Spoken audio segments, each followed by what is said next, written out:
नसले धाकटुले आरोग्य केंद्र असल्या कारणान कसल्या बारीक सारीक रोगा खातीर या आमच्या गरीब लोकांक परत परत बांबोळे वयचे पडटाले आणि हांगासून बांबोळे वयतले आमच्या गांवांसून बांबोळे वयतले जाल्यार आमच्या लोकांक 3 बसी धरच्यो पडटाल्यो।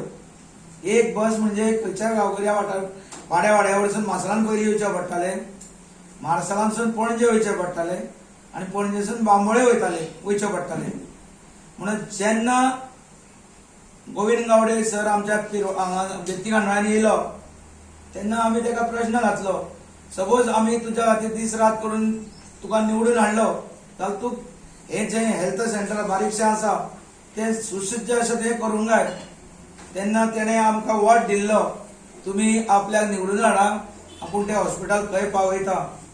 आणि हेजेच एक आणि परत हे आरोग्य केंद्र असले ते त्या जाग्याची म्युटेशन जावंक नासली आणि त्या जाग्याची हे हेल्थ सेंटर जे आमी 15 ऑगस्टाक फातर बसोवपाचो आसा, पायाभरणी करपाची आहा ती आनीक 2 वर्सां पयलीं जर जाग्याचे सगळे डॉक्युमेंट आमचे कडेन आसले जाल्यार आनीकूय पयलीं जातले आसले। म्हणून मिनिस्टरान आर्थीक प्रयत्न करून जे म्युटेशन हॉस्पिटलाचे म्युटेशन केले आणि ती जागा सरकारी नावार हाडली आणि आयज तेजी 15 तारखेक पायाभरणी आसा।